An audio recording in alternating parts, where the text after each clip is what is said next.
Agora tá. Bom, boa tarde, pessoal. Nós estamos iniciando mais uma rodada de gravações do canal YouTube do Fórum. Essa é uma gravação dentro de uma playlist que nós criamos, dedicada a apresentar conteúdos dessa obra, né? Nós já temos uma gravação feita com o professor René Mendes, organizador do livro. Temos uma gravação de uma das editoras associadas, Márcia Bandini, e estamos convidando autores de alguns capítulos. E hoje nós vamos iniciar um bate-papo com autores do capítulo 16 do livro, que se chama Análise e Transformação da Atividade de Trabalho para a Prevenção de Acidentes.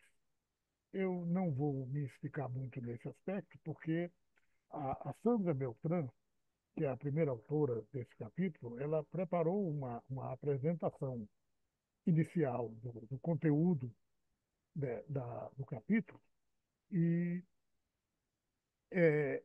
nessa apresentação tem o que eu poderia falar sobre o capítulo aqui bem rapidamente. Queria destacar que os autores desse capítulo são, então, a Sandra Beltrán, que está aqui conosco já, o Eugênio Pacelli também está aqui conosco, o Marcos Botelho está conosco, e um pouquinho atrasado, mas já devidamente convocado, o Rodolfo Vilela. Para fins, antes de eu passar a palavra para a Sandra iniciar a apresentação, eu vou pedir uma rápida rodada de apresentação, onde cada um de nós se apresenta por si próprio. Por exemplo, eu sou Hildeberto Muniz de Almeida, né? Não se nasce impunemente na Paraíba, tem um nome como esse. Eu sou docente no Departamento de Saúde Pública da Faculdade de Medicina de Botucatu, na área de saúde e trabalho. E além de ser um dos coordenadores do Fórum Acidente de Trabalho, cujo canal YouTube vai ser usado para disponibilizar o acesso a essa gravação, eu sou também um dos coautores no capítulo. É, e agora, indo para os mais importantes, passo primeiro a palavra para a Sandra. Poderia falar indo para os mais novos, professor. Olá a todos os que nos assistem. Meu nome é Sandra Beltrán e, bom, eu sou pesquisadora, acabo de finalizar o pós-doutorado na Faculdade de Saúde Pública com a supervisão do professor Rodolfo e agora eu estou na Associação de Saúde Ambiental e Sustentabilidade, a ASAS. E do lado da Sandra me aparece o Eugênio. Por favor, Eugênio. Olá, boa tarde para todos. Meu nome é Eugênio, eu sou pesquisador da Fundacentro, da Regional aqui de Minas, e tenho desenvolvido trabalhos ultimamente nessa área de prevenção de acidentes graves, fatais, ampliados, ou acidentes maiores. Tenho feito trabalhos também com análise do trabalho também com os motociclistas, motofretistas, trabalho de plataformas, e a gente tem discutido também alternativas, né, aos modelos econômicos que são os grandes responsáveis por essas catástrofes. Então, para a gente discutir acidente e encontrar caminhos, a gente precisa também estar discutindo os modelos. Então, junto com a UFMG, a gente está fazendo algumas discussões para poder verificar o que pode ser feito. Minha formação é engenharia, eu tenho especialização em engenharia de segurança, tenho mestrado em ergonomia e doutorado em saúde pública. Perfeito.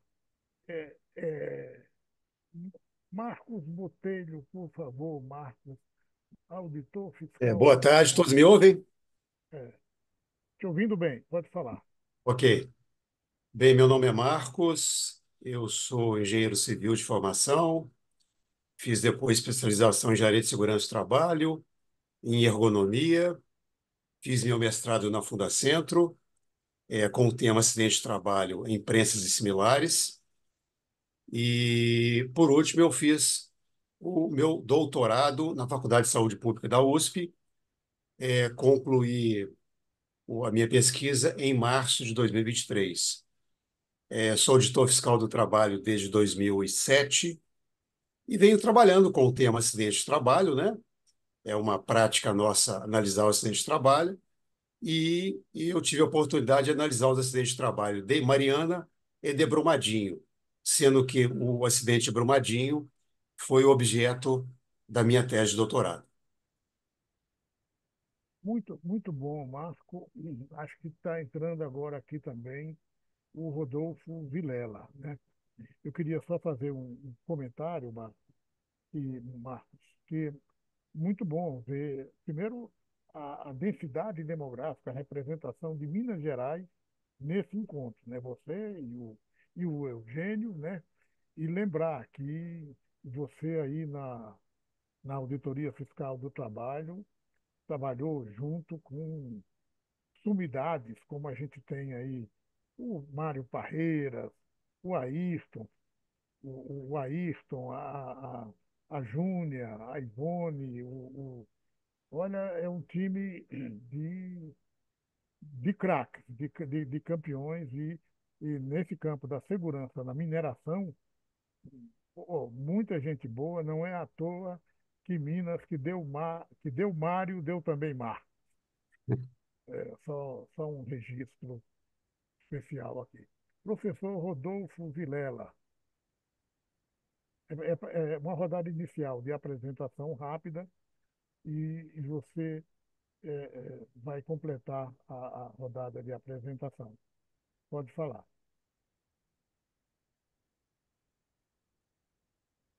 Rodolfo, você está com o microfone aberto? Eu não estou conseguindo ver a tua imagem aqui. Não deu certo ainda a entrada do Rodolfo. Então, e com ele, a gente conseguindo o acerto da entrada dele, a gente complementa essa rodada de apresentação e já dando início à nossa sequência, eu queria só comentar rapidamente que a forma de dinâmica que nós pensamos aqui foi solicitar que a Sandra, a primeira autora no capítulo, preparasse uma rodada de apresentação do conteúdo do capítulo, e após essa rodada de apresentação do capítulo pela Sandra, que vai durar aí em torno de uns 20 minutos, pode ser um pouco mais, a gente tem, então, uma fala complementar de cada um dos outros convidados, né? Pessoas que provavelmente vão querer complementar alguma coisa, chamar a atenção mais naquela parte que deram sua contribuição mais importante no capítulo, mas estão livres à vontade para escolher como fazer o comentário. E em seguida a gente faz uma rodada aberta de bate-papo. Rodolfo, seu microfone está funcionando? Eu acho que sim. Vê aí Opa, como é que anda. beleza, beleza. Por Bem? favor, professor Rodolfo Vilela, por Rodolfo Vilela, como é que você prefere se apresentar? Bom, boa tarde aí aos ouvintes. É um prazer aqui conversar com vocês. Eu sou professor sênior da Faculdade de Saúde Pública. É uma forma, vamos dizer assim, mais refinada de falar de aposentado. E, no fundo é isso, né? Aposentado. Então, atualmente ainda tenho contribuição na pesquisa, principalmente. Tem alguns alunos, né, de doutorado na fase já de conclusão, bem encaminhado, mas temos feito algumas atividades de pesquisa e extensão. Um dos projetos de pesquisa, que é bem relacionado a esse tema do capítulo, é um projeto para, vamos dizer assim, aprimorar as ações, né, de prevenção de acidentes. Não é só na parte de análise, né, é tentar chegar antes do acidente. Então, a gente vai tentar através de projeto de pesquisa, e já temos alguns ensaios aí, alguns experimentos nessa direção, tentando envolver as empresas, Rodolfo, sindicato de trabalhador, pessoal da Rodolfo, vigilância. Rodolfo, te Oba. pedi só que presta atenção um pouquinho aí, no enquadramento da tua imagem, está cortando parte do teu rosto aí. Isso, agora Ah, está. tá. A pessoa, Melhorou. vamos deixar de enxergar um cabra bonito desse, tem que estar todo na tela. É, tá certo. Então, eu estava falando, a gente tem feito ainda algumas atividades que eu acho que são muito alinhados aí com os conteúdos desse capítulo, né? Que é essa trajetória nossa de atuação na análise de acidente, de prevenção de acidente, de vigilância em acidente de trabalho, né? Então, eu fiz, meu doutorado foi muito focado nessa questão, né? Fiz em 2002 o doutorado, e se a gente relê a tese hoje, quando eu faço isso, eu enxergo que boa parte dos desafios que estavam lá na tese são muito atuais. Ou seja, 22 anos se passaram, mas boa parte do que está lá escrito de perspectiva de atuação, né, na vigilância e na prevenção ainda são muito atuais por conta da complexidade, né, do que significa, né, atuar nesse campo. É um campo de conflito, é um campo que a gente enfrenta interesses muito fortes, né, das empresas, principalmente no aspecto jurídico, quando você tem um acidente, né, tem toda um arcabouço legal para se defender, né? Então, eu acho que é um pouco por aí. Pode seguir aí, Pará. Ok, muito obrigado, então, Rodolfo. E agora, então, a gente vai direto, passa a palavra para Sandra Beltrán, que vai fazer essa apresentação primeira do teor do capítulo. Sandra, a palavra é sua. Ok, eu peço, como vocês sabem que eu estou em um local com muito barulho, eu peço favor que se em algum momento o barulho atrapalha, vocês me avisam que eu volto e repito para que a gravação fique legal. Bom, então, o nosso objetivo hoje é apresentar a quem nos assiste esse capítulo que tive o prazer de escrever com os professores e pesquisadores que aqui me acompanham e que tem como título Análise e Transformação da Atividade de Trabalho para a Prevenção de Acidentes. Eu vou trazer nesta apresentação, que dura mais ou menos uns 20 minutos, umas alguns elementos assim chaves do capítulo, mas a ideia é que depois da apresentação cada um dos coautores é, fique à vontade para comentar e especialmente, né, teve algumas partes que alguns trabalharam mais do que outros, então nessas partes eu sei que eles vão se sentir provocados para comentar essas secções dos capítulos. Bom, vamos lá. Este capítulo faz parte de uma obra que se chama Patologia do Trabalho, Essencial, o Novo e a Prática, organizado pelo professor René Mendes, e que parte como parte também dos organizadores associados está o professor Idelberto Muniz de Almeida, mais conhecido como Pará.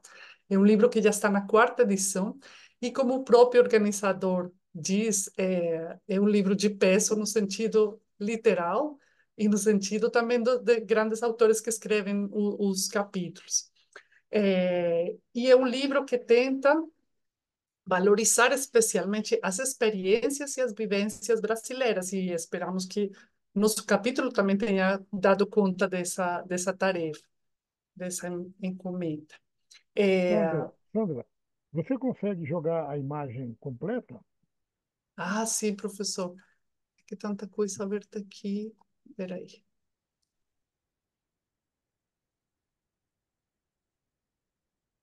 Aqui, Isso, perfeito. certo? Assim está melhor. Uhum, tá. O capítulo é o capítulo 16 e está na segunda parte do livro, que são as novas e antigas causas de adoecimento e morte de trabalhadores e trabalhadoras. Hum, por que ler este capítulo, né? Vamos tentar. Eu não sei se este vídeo que estamos gravando hoje vai ser apenas uma cápsula de convite, ou eu acho que vai ser muito mais do que isso, porque vamos debater incluso alguns pontos que talvez não conseguiram, não tiveram espaço suficiente dentro do artigo, então, dentro do capítulo. Então, nesse sentido, acredito que esses debates de hoje enriqueça também a leitura, né? Que seja um complemento dessa leitura. Mas aqui eu quero mostrar como é que nós dividimos o capítulo, né? E as partes mais interessantes para o leitor. O capítulo tem uma introdução que traz alguns aspectos epidemiológicos e conceituais. Principalmente nós fomos focando mais para os acidentes que chamamos de acidentes típicos e de trajeto, né? É, falamos no início da causalidade do acidente de trabalho, as origens sociotécnicas organizacionais, fazendo questionamento às abordagens tradicionais, né, do erro humano, da falha técnica, e depois apresentamos algumas abordagens, tanto para análise de situações potenciais de acidentes, quer dizer, situações nas situações cotidianas nas que ainda não está acontecendo nenhum evento, mas queremos conhecer como se produz a segurança ali, mas também trazemos alguns exemplos de métodos mais atualizados, digamos assim, que a ciência tem produzido nos últimos anos para analisar acidentes e transformar também processos de trabalho. E nós escolhemos dois casos de análise para mostrar dentro do capítulo. Um caso Marcos já falou, é o caso de Brumadinho, e ele traz também alguns fatores do caso de Mariana. E o outro caso é o incidente em uma empresa ferroviária. Ambos os casos foram analisados com combinação de metodologias diferentes, como vamos ver aqui. E no final, nossas considerações finais apontam para os desafios para a prevenção de acidentes de trabalho em diferentes níveis. Então, aqui, nos aspectos epidemiológicos, nós não quisemos trazer assim só os dados crus, mas chamar atenção para questões que nem sempre estão sendo tão conversadas nos debates. Então, nós temos dados que nos chamam a atenção, digamos assim, dentro dos acidentes típicos e dos acidentes de trajeto, o aumento da incidência de acidentes com fatalidades na região centro-oeste, dentro do sector formal, quer dizer, dentro daqueles que se reportam com CAT, com Comunicação de Acidentes de Trabalho, porque a gente observa que no Brasil, né, há uma tendência de queda nessa taxa de mortalidade, né, de mortes por acidente de trabalho, mas a região centro-oeste mostra um comportamento contrário, né? Ali se concentram mais mortes atualmente e relacionadas com motoristas de caminhão, com transporte rodoviário de cargas. E no setor informal, nós estamos observando um aumento das mortes com motociclistas em geral, né, nos acidentes de trânsito, e alguns estudos mais regionais, mais localizados, têm mostrado relação com o trabalho, no sentido em que são pessoas ou que utilizam a moto para fazer o trajeto da casa ao trabalho e vice-versa, ou que utilizam a moto como um instrumento de trabalho para entrega de mercadorias e especialmente no trabalho de aplicativos, né, de plataformas.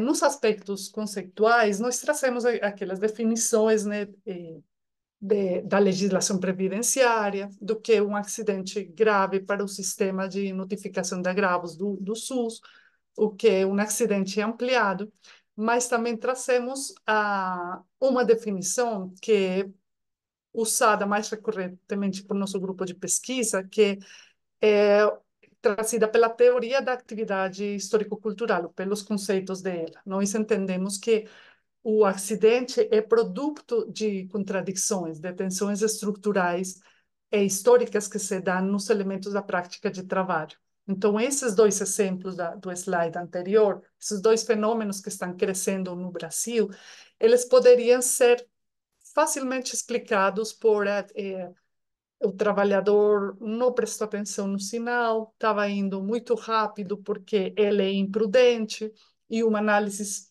pararia por ali, né? Porque basta mostrar qual foi a norma que ele burlou, que ele incumpriu.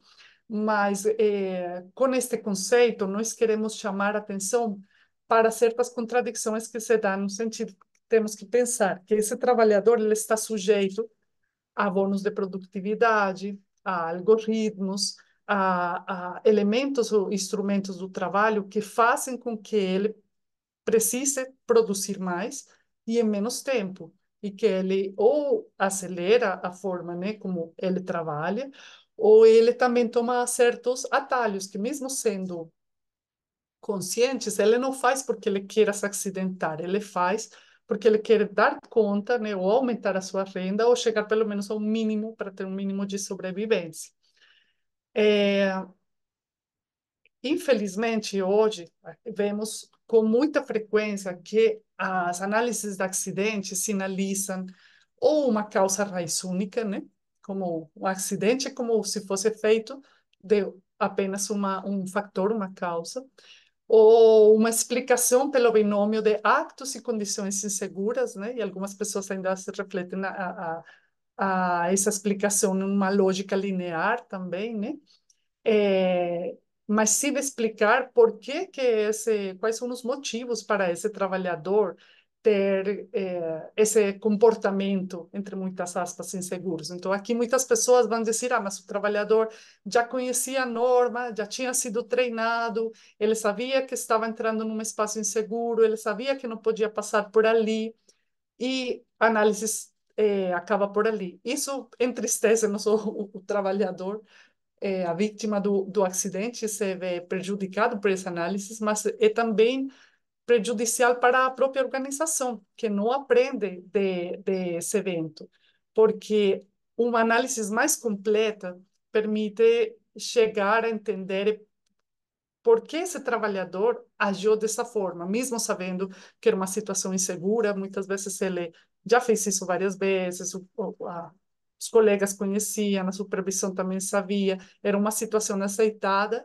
E o que observamos nas nossas análises nos últimos anos é que sempre que temos um caso em que é apontado um comportamento do trabalhador, por trás temos causas relacionadas ao que motivou esse comportamento, uma necessidade operacional, a atender ou uma outra regra que era contraditória com a própria segurança, por exemplo, atender um requisito de qualidade, etc. E temos a explicação também da falha humana, falha técnica, como se o analista tivesse uma obrigação de escolher entre uma ou outra. Mas a verdade sempre existe, é uma rede de fatores, né? Não é linear, e nós temos que as falhas técnicas são antecedidas por decisões que foram tomadas por pessoas, né, por decisões tomadas por humanos, assim como também as inovações tecnológicas, elas podem induzir também a falhas humanas. Então, é, nós vamos ver isso talvez neste vídeo, discutindo um pouco mais em profundidade os casos. Nós queremos trazer, então, isso enfatizamos muito no capítulo, que o acidente tem origens sociotécnicas e organizacionais. Não é uma nem é outra, é sempre um conjunto de várias. E também o acidente não se explica apenas pela falha de uma barreira, pela ausência, muitas vezes se explica também pela presença de fatores que favorecem esse evento. É, E quando trazemos na seguinte secção a abordagem para análise de situações potenciais de acidentes, é um pouco nessa linha que o professor Rodolfo falou.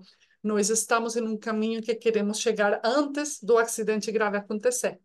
Hoje, as empresas estão bem adoctrinadas, digamos assim, com a pirâmide de Bird, que é um modelo que diz, segundo esse modelo, né, a cada 600 incidentes ou a cada 30 acidentes sem afastamento, não sei, vai acontecer uma morte.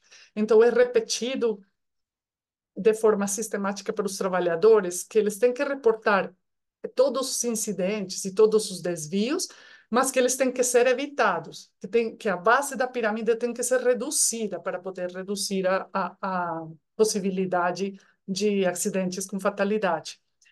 Só que essa pirâmide nunca teve assim, uma base empírica para se sustentar, mas o modelo pegou muito bem, ainda se repete, mas o convite de abordagens mais atualizadas é que, mesmo que a empresa mantenha uma reportagem de desvio, elas devem ser orientadas, primeiro, a valorizar esse desvio, a não satanizar ele, digamos assim, não assumir que o desvio tem que ser algo a ser evitado, porque o desvio tem também um potencial de aprendizagem e ele acontece cotidianamente, até de forma necessária para que o trabalho aconteça. E que nessa base da pirâmide, dentro desses incidentes, podemos encontrar incidentes com alto potencial de gravidade que merecem uma análise mais aprofundada, que mesmo sendo aquele incidente, ou às vezes situações em que nada aconteceu, ninguém se feriu, eles podem trazer muito de aprendizagem.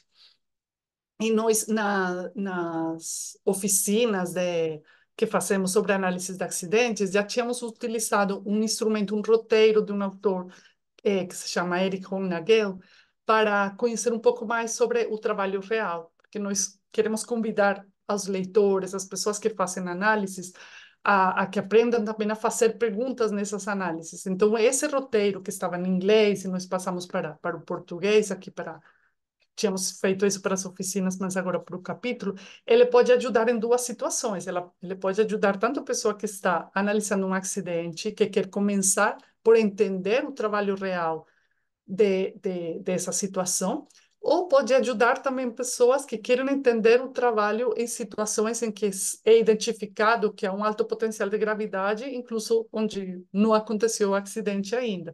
Então, pode ser que aqui a letra no slide esteja um pouco pequena, mas depois vocês podem fazer um zoom e no capítulo encontra o roteiro completo, um roteiro que estamos trabalhando com algumas empresas e tem funcionado bem. E ele é claro, é flexível, né? As perguntas podem ser ajustadas, mas o que chama atenção é que são perguntas abertas, que não estão fiscalizando se o trabalhador, mas você conhecia essa norma, então por que que você fez errado, sabe? Não estão julgando o trabalhador, estão procurando compreender o trabalho que ele faz. Bom, nos métodos, para análise de acidente e transformação dos processos de trabalho, nós escolhemos quatro. Existem muitos métodos hoje na literatura, mas escolhemos aqueles com os que nós lidamos melhor, os que já temos manuseado, já temos utilizado. Então, neles temos o ACIMAP, que Marcos utilizou com os acidentes das barragens. Temos o análise organizacional do evento, que uma abordagem utilizada por um grupo francês, de economistas franceses, e este aqui é um modelo de três dimensões que eles propõem que devem ser analisadas, né? A dimensão organizacional, a dimensão histórica e a dimensão transversal também organizacional. Eles incluso hoje adicionam uma dimensão de comunicação. Temos um modelo, bom, eu falei da análise cognitiva da atividade também, que o Eugênio pode falar mais sobre ele. E temos o mapa. No mapa também nos valemos de vários instrumentos e métodos para explicar o acidente, às vezes a gravata borboleta. No capítulo decidimos trazer este iceberg que mostra um pouco as causas visíveis que são apontadas geralmente por relatórios das empresas e as causas invisíveis, mais profundas, mais organizacionais, que nós mostramos com o mapa.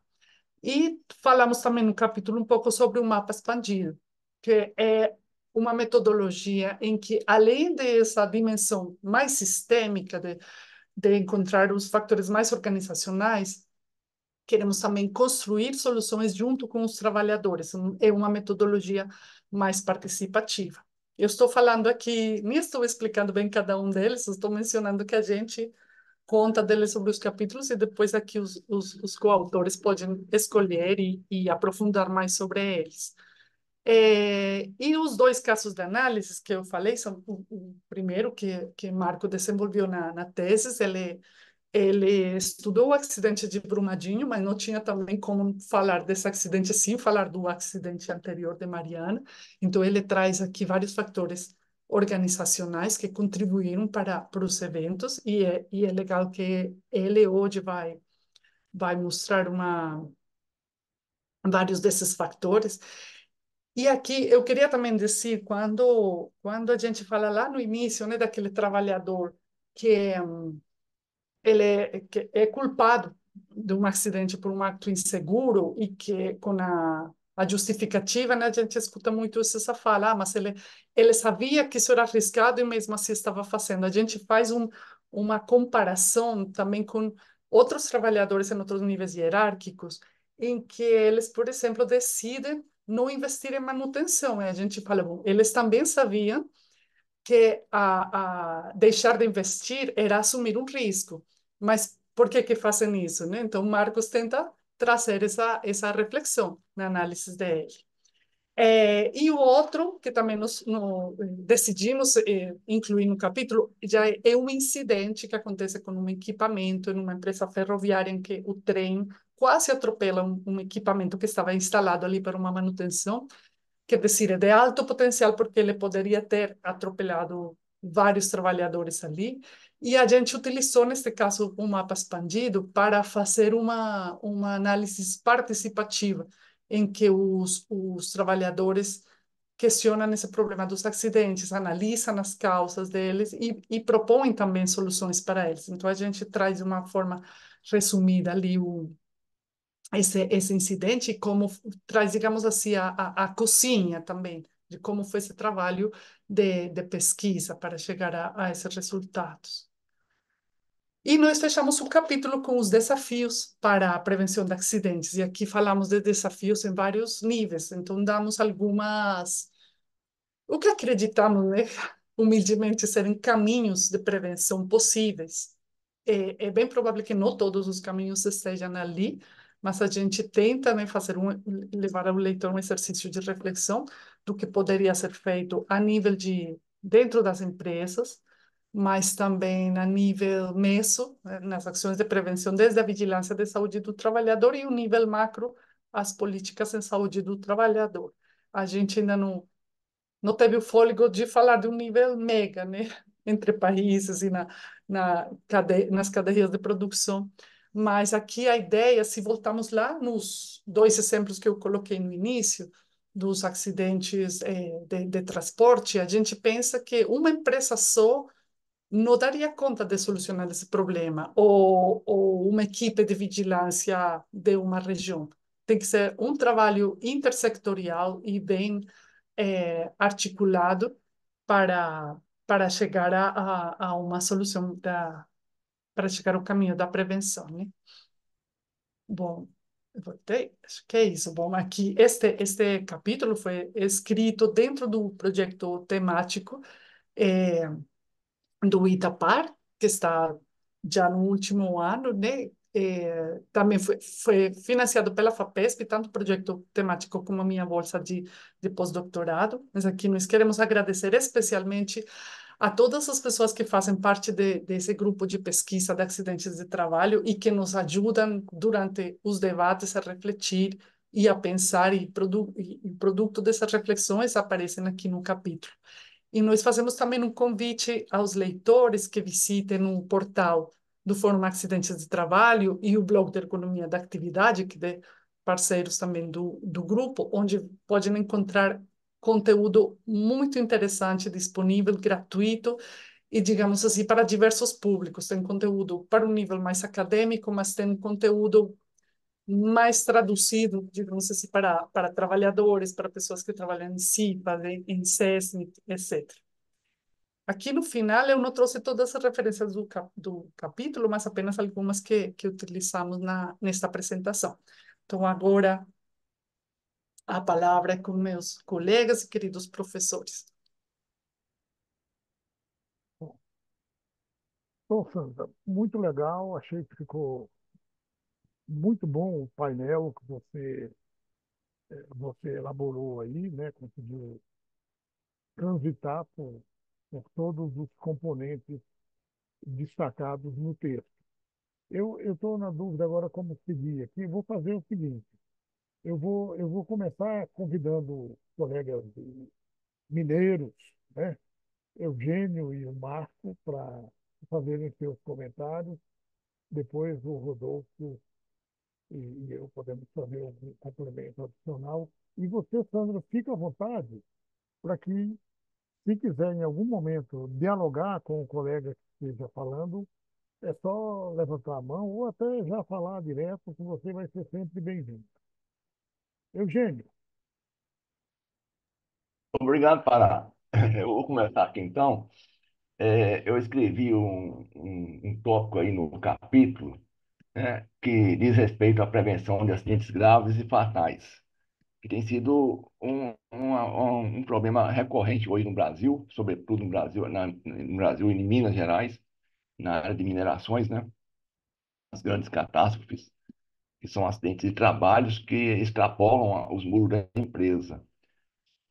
Então, o que a gente tem observado, de um modo geral, é que essas taxas de acidente no setor industrial, no setor de serviço e tudo mais, elas têm sofrido uma redução gradativa ao longo dos anos, né, dos tempos, em razão da melhoria da confiabilidade técnica, das normas de segurança internas e do governo, da fiscalização, né, da cobrança da sociedade e também da melhoria da capacitação dos trabalhadores, né?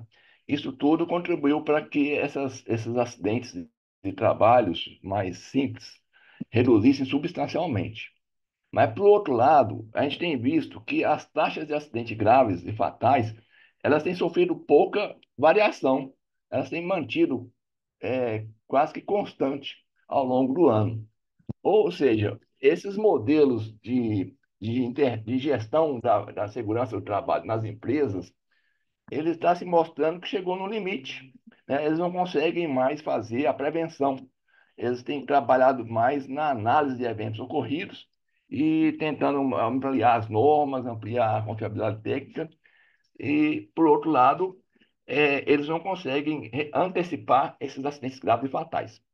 E acabam atribuindo esses eventos ao erro humano, tanto no nível lá da frente do trabalho, né, os trabalhadores de linha de frente, quanto agora também os trabalhadores no nível de gestão, né? Mas por que que essas pessoas erram, né? Ou melhor, por que que elas falham no seu desempenho na gestão do trabalho e que faz com que alguma ação dela ou a ação do coletivo, né, dos trabalhadores, resultem em acidentes? Para compreender isso, a gente precisa, o capítulo mostra que a gente precisa de uma nova abordagem, né? Uma nova abordagem para compreender esse fenômeno, para entender o porquê que os trabalhadores estão falhando e poder fazer uma prevenção de fato, antecipando os eventos. O Instituto de Cultura de Segurança Industrial, por exemplo, propõe analisar e investir mais tempo, recursos e análise mais minuciosa nos acidentes que têm nas possibilidades de eventos, têm maior potencial de dano e de gravidade, tanto do ponto de vista dentro da empresa, quanto também que possa atingir o lado externo das empresas. Então, é preciso gastar mais recursos, competências e agregar nessas análises a competência, a expertise dos trabalhadores para poder analisar principalmente os sinais precursores e os alertas emitidos por alguns trabalhadores de linha de frente, né? O problema que nós deparamos dentro de tantos sinais que a empresa, o setor produtivo, um processo de trabalho emite o tempo todo, né? E não é possível parar para analisar tudo, não é possível também parar o processo de produção para poder analisar cada sinal, cada incidente. Qual que a gente deve analisar? Qual que a gente deve dar mais atenção? Isso implica, então, analisar a atividade. Nesse sentido, a gente precisa trazer os conceitos da ergonomia, da análise da atividade, que é analisar o trabalho real. Como o trabalhador lida com as dificuldades, com os constrangimentos, como é que ele tenta regular as variabilidades do processo produtivo, ou as variabilidades da sua própria condição, né? Quais são os meios que ele utiliza ou que ele precisa, e trazer para a discussão, né, o retorno de experiência desses trabalhadores, trazer para um coletivo de trabalho, para um momento formalizado, o que a gente chama REX, né, que é o retorno de experiência, que é uma roda de conversa, ou na verdade seria uma roda de análise aprofundada, séria, e deixar de lado, né, ou dar menos importância ao retorno de experiência reativo, que é o que tradicionalmente as empresas já aplicam, né? Quando tem um evento, um acidente, eles reúnem os trabalhadores, analisam as situações e colocam em pauta o que aconteceu, o que falhou e adotam algumas medidas corretivas. Esse é o REX clássico, que tem dado algum resultado, mas para a prevenção, de fato, para agir de forma preventiva, é preciso a empresa começar a atuar num REX prospectivo com base na análise do trabalho real, que é trazer o trabalhador, né, deixar esse coletivo com poderes para que os trabalhadores possam se manifestar, discutir as repercussões das mudanças tecnológicas, as repercussões do modelo de gestão, os problemas que eles encontram, né, as dificuldades, as falhas de barreiras, todos esses constrangimentos, e o que eles acham que pode ser feito para poder antecipar, antes que fazer algumas mudanças, antes que os eventos venham a acontecer. Então, nesses espaços de discussão, no REX prospectivo, a hierarquia que prevalece é a hierarquia de competência, de expertise, não é a hierarquia de organizacional, né? Então, os trabalhadores têm que ter autonomia, têm que ter poderes, né, para poder trabalhar, para poder discutir de forma segura, sem risco de punição. Eles precisam dispor de meios organizacionais, meios técnicos suficientes. Mas quais são esses meios? São os próprios trabalhadores nesses espaços que vão determinar o que é que eles precisam, o que eles precisam de mudanças, o que eles precisam de apoio, seja em termos de competência, seja em termos de formação ou de recursos tecnológicos, ou até mesmo recursos para eles poderem avaliar a situação que estão lidando no dia a dia, para eles terem uma melhor condição de fazer um diagnóstico da situação e antecipar possíveis acidentes, possíveis eventos. Então, isso é de suma importância. Toda vez que fala em acidente, é trazido essa ideia do erro humano. O erro humano ele está presente nos eventos, mas ele está como uma consequência, como um fator, né, e não como uma explicação.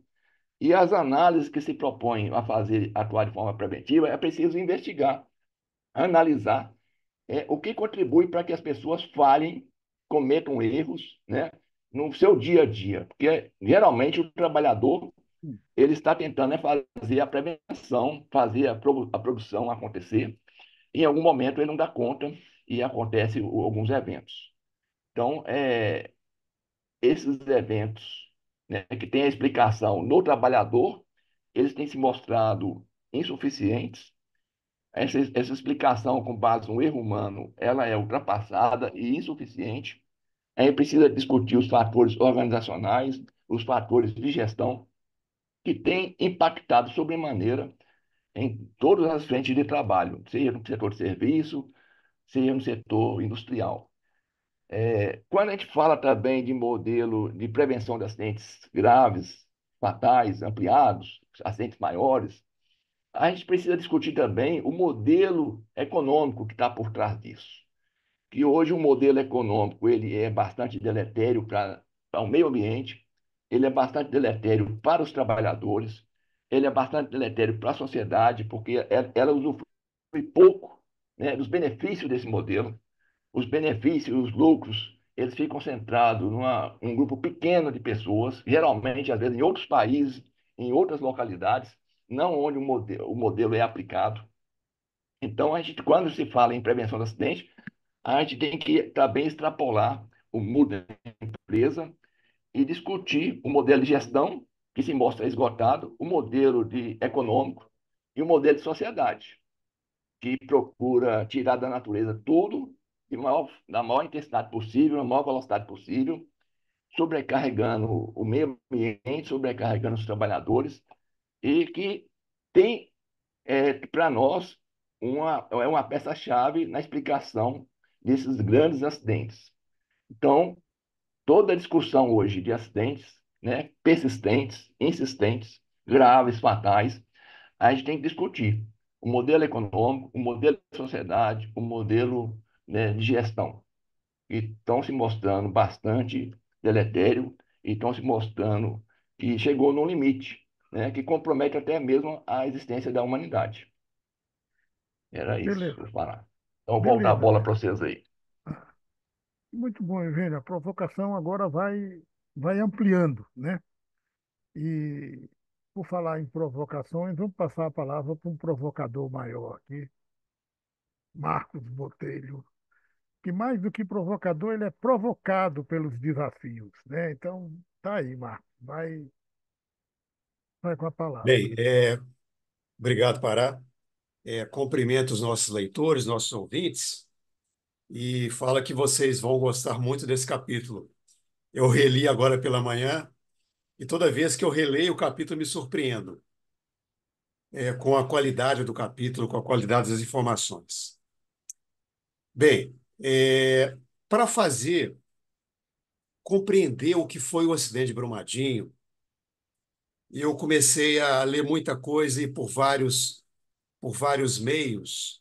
Comecei com o Aximap do Rasmussen, depois eu fui para a análise organizacional do evento de Lohri, li também a análise etnográfica da Vaughan sobre os acidentes aeroespaciais e também fiz uso da teoria da atividade histórico-cultural. Então, eu tive que fazer um mix de métodos, um mix de teorias para conseguir chegar a fundo e entender o que aconteceu em Brumadinho. O que a gente trouxe de bem diferente nesse capítulo? A questão da financiarização. O que é financiarização hoje? É você atender aos interesses do mercado financeiro, atender aos interesses dos acionistas, distribuir dividendos para acionistas. Para isso, o que a Vale, que era a dona da barragem, a dona daquela mina, faz, ainda continua fazendo? É o uso de várias ferramentas. Por exemplo, corte de custos com operação e manutenção. Diminuir a dívida líquida da empresa, dando um recado para os acionistas: ó, eu estou pagando as minhas dívidas, eu estou me tornando mais enxuta. Outra coisa, pagar grandes prêmios, grandes bônus para a sua diretoria executiva, para a sua diretoria regional, de tal forma que esses diretores, recebendo ações da empresa como grande parte desse bônus, teriam maior interesse em valorizar as ações das empresas. Só que para valorizar as ações, os custos têm que ser diminuídos. Consequentemente, algumas ações de curto prazo são tomadas, aumenta-se o lucro naquele determinado ano, só que deixam-se de ser produzidas ações de longo prazo, por exemplo, manutenção de barragens. Uma outra ferramenta, não pagar impostos devidos tanto aos governos federal e estadual. Eu deixo de pagar o imposto e vou contestá-lo administrativamente ou então na justiça. E, por último, uma ferramenta que a Vale adota ainda é fazer uso de uma venda para sua subsidiária na Suíça, vende o minério por um preço menor e a filial na Suíça vende a preço de mercado para os países asiáticos. O que a gente fez uso de que foi muito interessante é a análise histórica, tanto da barragem como a análise histórica da empresa Vale. A gente tem que entender o que aconteceu desde a concepção da barragem, desde o projeto da barragem, e também entender como é que a Vale operava e mantinha suas barragens. Não somente Brumadinho, mas todas as suas 103 barragens no país. Então, a gente tem que compreender todo aquele conjunto de manutenção e operação daquelas várias barragens. Bem, e fizemos também um paralelo entre Mariana e Brumadinho. E a gente vai verificar. A Sandra mostrou nesse quadro um resumo aí, que muita coisa que aconteceu em Mariana, em 2015, aconteceu 3 anos e pouco em Brumadinho. Então, os fatores se repetem, os fatores são comuns, e foi preciso Mariana se romper, Brumadinho se romper, para as pessoas acreditarem, mas realmente isso ocorre. E não ocorre uma vez só. Grandes acidentes com barragens ocorrem pelo mundo e não é uma vez por ano, não. São várias vezes por ano. Então, a análise histórica foi muito importante para a gente entender que muito que aconteceu em Mariana também aconteceu em Brumadinho. Tá? Eu agradeço aqui de público Sandra, Pará e Rodolfo, que me ajudaram a escrever, a desenvolver o trabalho dessa tese de doutorado. Foi uma tese muito complexa e eu tive que fazer uso de várias ferramentas para entender esse grande desastre industrial, que foi também o maior acidente de trabalho do Brasil. Então, espero que vocês gostem da leitura e devolvo a bola para você. Ó, você me devolveu a bola, mas eu vou te dar uma provocada a mais, assim, porque assim, o Barão de Tararé dizia que de onde menos se espera é que não sai nada mesmo, né? Mas de onde a gente espera, a gente sabe que pode sair mais, né? E eu queria só pedir que você comentasse um pouco mais também. Assim, acho muito importante, uma belíssima contribuição do teu estudo, essa exploração de fatores macro, trazer para a discussão, então, a ideia da contribuição que processos que são parte da globalização, né, como a financiarização, acabam tendo na repercussão do acidente, inclusive criando dificuldades, como que a empresa cria dificuldades para limitar o teu acesso a informações, né? Por exemplo, a informação sobre, que você citou, né, da redução de recursos para manutenção, para segurança de barragens, você só conseguiu acesso ao dado bruto da empresa, né, do orçamento global, e interessava para a gente mostrar, assim, mas exatamente em Brumadinho, como que foram esses cortes, como que essas coisas aconteceram, né? E a gente e essa informação foi bloqueada, o acesso a essa informação é bloqueado, né? Não aparece essa informação. Mas, ao mesmo tempo, você levantou informações sobre aquilo que aconteceu lá em Brumadinho, né? Uma barragem de rejeitos construída por elevação para trás, né? É montante, Montante. montante, né? A montante, uma barragem que passou por 10 processos de alteamento, onde a gente tem uma enorme dificuldade de conseguir também acesso à informação sobre o que era o projeto de cada um dos alteamentos, como é que foi a execução. No monitoramento, você foi mostrando resultados, impactos de que o acompanhamento que era feito, né, da estabilidade da barragem, em vários momentos, gerou recomendações sugerindo, olha, precisamos de medidas de aprimoramento da segurança, e a gente vê que essas recomendações ficam bloqueadas, enfim, chamando a atenção para o enorme desafio de um processo de investigação de um acidente desse tamanho. Eu queria te provocar a falar um pouquinho mais, porque você tem muita informação sobre tanto o desafio metodológico quanto o desafio, vamos dizer assim, que não é técnico, né? Você tinha o caminho, mas o processo de análise foi bloqueado porque as informações ficaram fora. Você não pôde ter acesso a várias dessas informações. Bem, a análise histórica foi muito interessante. A gente começou em 1975 no projeto da barragem. Foi um projeto alemão em que esse projeto especificava somente uma barragem com dique único.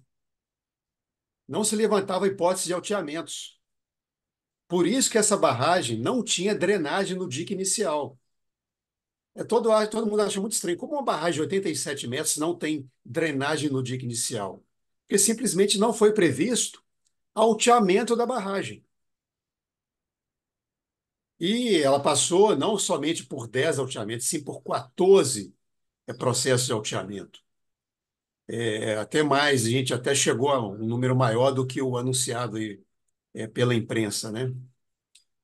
Bem, em 2016, nós já tínhamos uma condição crítica da barragem, tá? Mas, por falha, não digo falha, por uma ausência de um dispositivo na nossa legislação, não se obrigava as empresas mineradoras, donas de barragem, a fazer análise de estabilidade para um determinado método. E nesse método, que não era obrigatório, a barragem já não passava em 2016.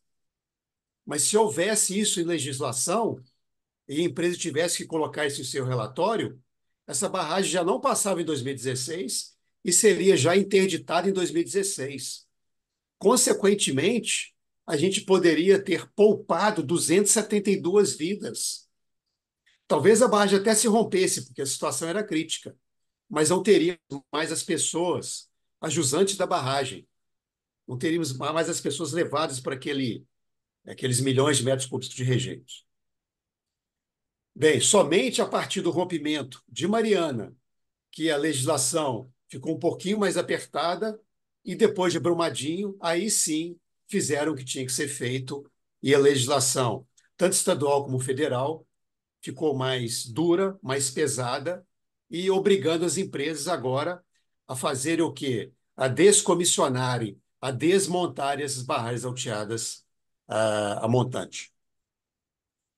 Bem, e a parte metodológica foi uma parte que eu ficava cada dia mais maravilhado com as teorias, com os métodos com os quais eu me deparei, com a análise organizacional do evento de Lohri, com a análise etnográfica da Logan, né, com os acidentes aeroespaciais, e com a teoria da atividade histórico-cultural. Então, eu tive que ir aprendendo, fui pegando um pedaço de cada uma e montei aquele quebra-cabeça que foi a análise do acidente de Brumadinho e que resultou na nossa tese de doutorado. Legal. É, Pará, posso cutucar o Uri, Marcos mais uma vez? você aproveita, a bola é sua agora. Você tanto pode tentar fazer o cruzamento, como depois pode ir na área cabecear também. Tá certo.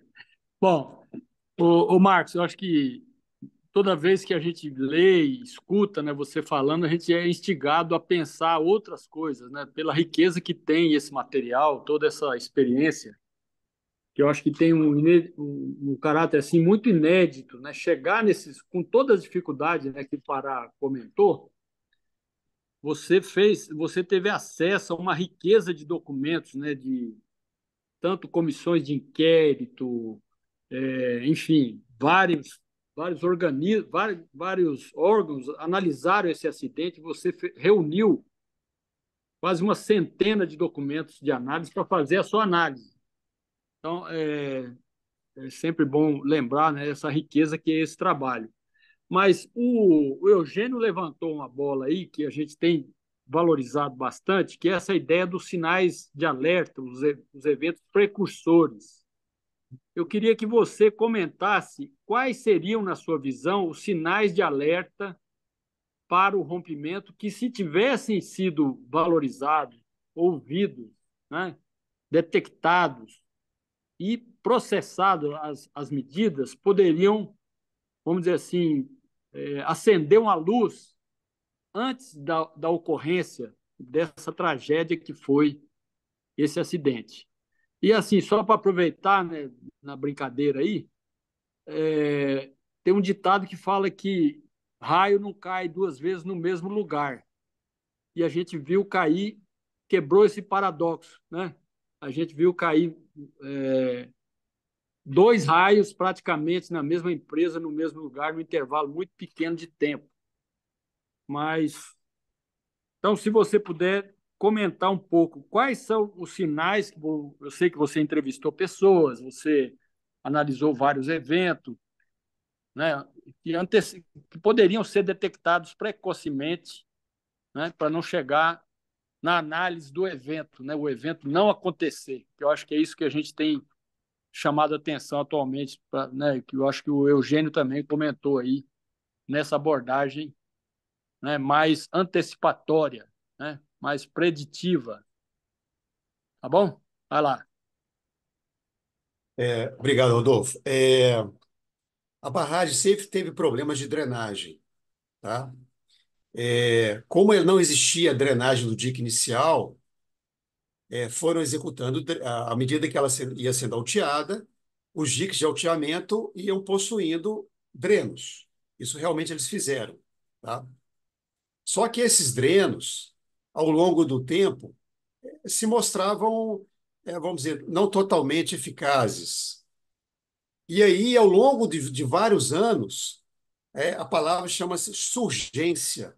Ia surgindo bolsões de água na parte ajusante da barragem, a parte da barragem que está em contato com o ar. Então, é como se fossem manchas de água, tá? Mostrando o quê? Que essa barragem não era muito saudável. Surgências de água, né? Iam aparecendo nos diques de alteamento. Bem, a Vale, sabedora disso, e sabedora que esse método não era o mais seguro, ela em 2008, 2007, ela desenvolveu um projeto em que as barragens a montante iam ser desmobilizadas, iam ser, vamos dizer, uma palavra muito comum hoje, descomissionada. Em 2007, 2008, já existia um projeto para derrubar aquela barragem, para descomissionar aquela barragem. Mas vamos dizer, por problemas ligados ao mercado financeiro, ao atendimento de acionistas, a uma baixa no valor do minério de ferro, né, no mercado internacional, ela aposentou esse projeto dela que chamava-se Barragem Zero. Então, há muitos anos atrás, a Vale já tinha um projeto de Barragem Zero, mas foi colocado de lado esse projeto. Bem, 6 meses antes do rompimento da barragem, a Vale executando uns drenos horizontais profundos, que eles chamam de DHP. Ela começou a executar esses drenos para melhorar a drenagem da barragem. Bem, um desses drenos ocasionou uma fratura hidráulica na barragem. O que é uma fratura hidráulica? É um rompimento do dique. É como se eu estivesse fazendo uma escavação com água, ela encontrou um material muito resistente e fraturou a barragem. Esse evento é um evento grave que não foi o que informado à Agência Nacional de Mineração. Esse evento foi escondido, inclusive do próprio SESMIT, do Serviço de Engenharia de Segurança e Medicina do Trabalho da empresa. Os profissionais que entrevistamos não sabiam da ocorrência dessa fratura hidráulica no dique da barragem. Então, podemos dizer o seguinte, que alguns sinais precursores foram escondidos, principalmente esse do DHP, que foi um evento que ocorreu 6 meses antes do evento. Mas, em dezembro de 2017, uma empresa contratada pela Vale, ela fez um projeto de tal forma que seria necessário fazer uma berma de reforço da barragem. Tá? O que é uma berma de reforço? Como se fosse um dique na frente dos diques já existentes. Só que a Vale postergou a execução desse dique de reforço, resolveu por fazer os DHPs, e só que os DHPs foram não suficientes para drenar aquela água que tinha dentro da barragem e ocorreu o rompimento em 2019. Eu sou suspeito de falar, gente, a gente poderia ficar aqui falando aqui por várias horas, mas eu sei que a gente tem que, de uma forma resumida, né, passar o recado para vocês aí. Ó, eu vou devolver a palavra para o Rodolfo, mas assim, um aspecto que eu acho que é fundamental nesse caminho que a gente vem discutindo de análise é, ao mapear esse tipo de decisão, chamar a importância da necessidade de que a análise possa investigar em profundidade quem e como tomou essas decisões, como foram. Então, decisões como essas, né, de não fazer a berma, eh, de esconder uma informação da fratura hidráulica no DHP, então, enfim, processos que a gente sabe historicamente que o setor de gestão de segurança e saúde do trabalho nas empresas, em geral, são atores políticos muito fragilizados para serem reconhecidos como atores legítimos na condução dessa investigação, né? Enfim, um dos desafios que a gente tem, que esses nossos estudos vêm trazendo à tona para a investigação, são esses desafios de poder, né? E de chamar a atenção da importância de puxar esses fios. Mas eu vou devolver para o Rodolfo, porque ele bateu o escanteio, mas ainda não foi lá na área cabecear. E a palavra é sua, Então, Rodolfo. eu acho assim que é de uma riqueza muito grande e a gente poderia ficar muito tempo discutindo o caso, porque ele vai trazendo mais bolas para a área, né? Mas muito legal, né? Assim, sobre essa questão da investigação, eu acho que existe um desafio que é quase insuperável, né? Porque esses gestores, essas tomadas de decisão, eles não vão confessar crime contra eles mesmos, né? Tem até um princípio constitucional, né? Que ninguém é obrigado a, a, a se colocar nessa condição de criminoso, que eu acho que seria o caso, né?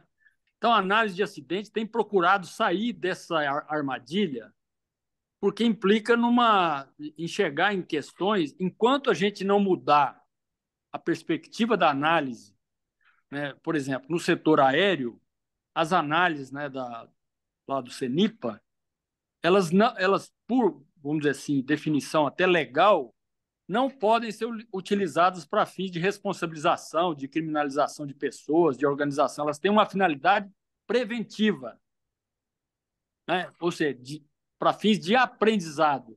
E as análises que são feitas no Brasil, elas são utilizadas para fins de responsabilização, de penalização, etc, etc. Então, nós estamos numa situação de encruzilhada, porque é necessário chegar nessas decisões para entender, até para chegar nesse aspecto. Esse acidente é um acidente do capitalismo atual, do mais moderno capitalismo, né? Então, uma análise que seja isenta de responsabilidade, ela teria, né, como o caso da CENIPA no Brasil, como o Chemical Safety Board dos Estados Unidos, né? É uma instituição, o CSB nos Estados Unidos, que tem essa prerrogativa de fazer análise em profundidade de grandes eventos, mas essa análise não tem finalidade punitiva para ninguém. É para fins de aprendizado, para a sociedade poder conhecer. Eles fazem audiências públicas, né, para chegar nessas raízes mais profundas, nessas contradições que podem ajudar a entender a repetição, como o Eugênio comentou, de grandes tragédias, né, toda essa situação. Então, eu acho que você levantou também essa questão interessante, né? Eu acho que é um desafio para a análise de acidentes sair desse processo de responsabilização, né? Ir para o campo do aprendizado. Eu acho que isso aí seria uma contribuição muito grande, porque o CSB, por exemplo, eles têm acesso a tudo, a computador, a rede de comunicação entre gerentes, eles têm acesso, transparência total para a investigação, né? A gente fez aqui pelo fórum em 2014, né, aquele evento internacional, que inclusive veio um pesquisador responsável, um dos trabalhadores, né, lá do CSB, e falou bastante sobre isso, como que é né, esses preceitos do Chemical Safety Board para uma análise em profundidade. Eles usam muito essa análise organizacional do Lohri, né, e é muito interessante. Bom, eu não sei se a gente já está estendendo bastante sobre esses Doutor, aspectos aí da... vê o teu enquadramento aí. Isso, estava Ah, tá. tinha sumido É que eu teu estou no rosto aí. celular, tem hora que eu perco o foco aqui. Então, quando a gente pensa nesses aspectos conceituais, eu acho que a teoria da atividade ela traz uma contribuição a tudo que o Eugênio já comentou, da análise da atividade, né? A gente vai tentar entender com a teoria da atividade um pouco isso que o Marx usou, que é a análise histórica, e entender as contradições, né? Historicamente, é possível entender mudanças que vão acontecendo no sistema ou numa rede de sistemas que vão provocar esses distúrbios, né? Tanto eventos, um acidente, essas tragédias, aspectos, né, da mal-estar dos trabalhadores. Então, é uma contribuição que o livro vai trazer. E nos desafios, lá já no final do capítulo, a gente traz a ideia de objeto fugidio, que o Engstrom, que é um dos autores principais da teoria da atividade histórico-cultural, ele vai comentar que ele chama de objeto fugidio, por exemplo, a fome, né, a segurança, o tráfico de drogas, são esses grandes, vamos dizer assim, acontecimentos, né, grandes distúrbios que têm a ver não com o sistema de forma isolada, com a interação de vários sistemas que não dão conta, uns criam risco, outros apagam incêndio, né? Então, você tem o sistema produtivo, que poderia ser interpretado como um sistema de atividade, né? Com os seus sujeitos, as suas regras, o seu objeto, né, os seus resultados, mas você tem os órgãos reguladores, você tem os consumidores, você tem os acionistas, você tem os trabalhadores, você tem sindicatos, você tem o SUS, você tem o Ministério Público do Trabalho, o Ministério do Trabalho e Emprego.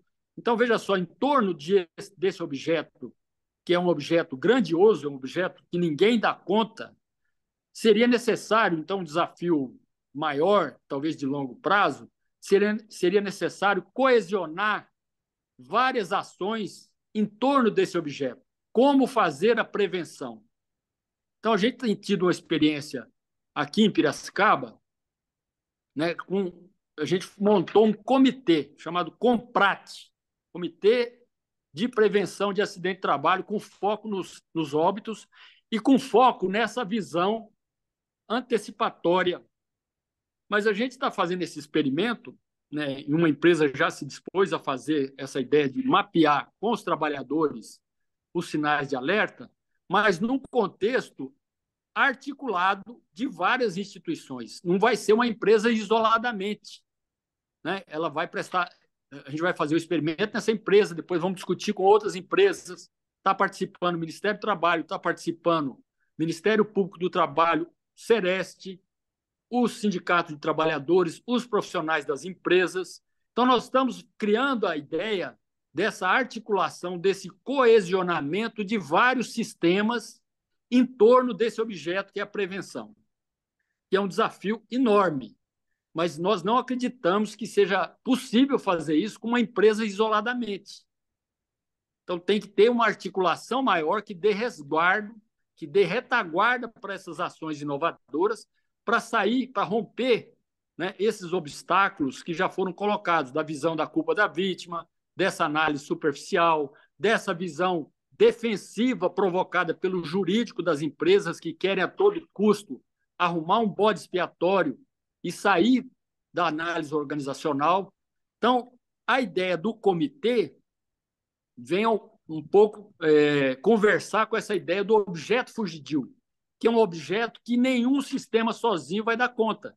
Se a gente pegar um consultor e tiver interesse em implantar sinais de alerta numa empresa, né, tudo bem, ele pode até conseguir avançar alguma coisa, mas ele vai ficar muito mais fragilizado essa experiência, porque pode trocar gestor, né, como é muito comum esse alto índice de rotatividade, inclusive entre os gestores, com essa visão de curto prazo.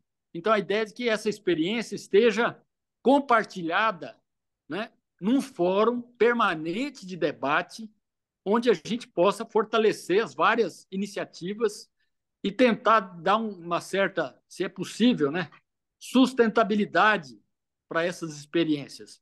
Logicamente que essas experiências todas, como o Eugênio comentou, né, são tentativas, são, vamos dizer assim, a ideia de encontrar fissuras no muro que o capitalismo coloca, encontrar brechas. Elas não são garantias de que a gente vai conseguir, né? Mas a gente consegue, pelo menos, experimentar e mostrar que é possível, né, avançar numa direção antecipatória. Eu acho que esse é o grande desafio. A análise de acidente, a gente já avançou bastante, tem ainda esse desafio né, de que a análise não consegue chegar no nível da decisão. Eu acho que não vai conseguir enquanto tivesse essa barreira da responsabilização. Não vai conseguir porque os caras vão queimar a prova, vão fazer de tudo, eles não vão entregar, confessar crime. Não vão confessar crime, a alta direção. Né? E nenhum tipo de análise resolve esse problema, nenhum método dá conta de superar um desafio desse, a não ser que a gente mude, né, os caminhos, mude a própria abordagem legislativa sobre isso. Falando, análise de acidente agora nós vamos ter uma análise para fins de aprendizado. E ela tem regras de confiabilidade, de abertura, né, de não punição de ninguém. Né? E a gente tem batido assim, o tempo todo encontrando essas barreiras. Então, o que a gente hoje tem percebido nessa perspectiva mais antecipatória, que o acidente prova o fracasso da prevenção e que a gente precisa chegar antes. E poucas são as experiências nessa direção ainda no Brasil. Então, é muito rico isso aí. A gente está tentando, inclusive, fazer agora um projeto de pesquisa de política pública, aqui apoiado pela FAPESP, com essa perspectiva, para experimentar, para testar isso, expandir nessa ideia do comitê de como criar as metodologias do sinal de alerta. A Sandra está bastante ativa nesse projeto também, né, e outras pessoas. Então, acho que a gente tem muita coisa ainda para avançar. Eu acho que o Fórum tem tido um papel muito grande na, né, abertura dessas discussões. E eu acho que são barreiras culturais enormes. Um desafio que a gente tem colocado também, até para o Fórum, a gente tentar fazer uma iniciativa junto à BNT para desmobilizar aquela norma brasileira, que é a 14.280 da BNT, que trata de cadastro, mas dentro do cadastro de acidente está lá um método de análise que reproduz toda essa visão tradicional, né, de comportamento fora de padrão, é, é, déficit de atenção, né, falta de cuidado do operador como causa dos acidentes de trabalho. Está lá na BNT. É o último reduto do conservadorismo, né, sobre análise e prevenção de acidente, está dentro da BNT, que é um órgão oficial do Brasil. Quem respalda a BNT é o Ministério da Indústria e Comércio. O Inmetro é um órgão abaixo, né, está sobre vamos dizer assim, do ponto de vista hierárquico, dentro do Ministério da Indústria e Comércio. Vamos dizer assim, é uma norma que oficializa a análise superficial de acidente de trabalho que está em vigor. Então, eu acho que nosso campo, todas as energias deveriam ir nessa direção de desmobilizar, substituir ou arquivar aquela norma, que ela hoje é um desserviço para a prevenção a nível nacional. Isso aí, Pará. Olha, eu antes de dar à Sandra o direito de réplica, porque ela falou e aí veio um monte de fala depois. Então, antes de dar à Sandra o direito de réplica, eu queria só destacar, acho que dois ou três comentários aqui. Primeiro que eu gradei imensamente dessa conversa. A gente pensava originalmente em que as falas dos, depois da Sandra, as falas dos demais autores fossem bem mais curtas, mas foram falas tão ricas e a gente foi, pelo contrário, foi aumentando. Mas, enfim, acho que tem sido tá, muito bom o debate. Um primeiro comentário era, assim, lembrando da. Eu gostei muito da fala do Eugênio, e um dos momentos que ele apresenta como um sinal de limite dos sistemas de gestão de saúde e segurança do trabalho é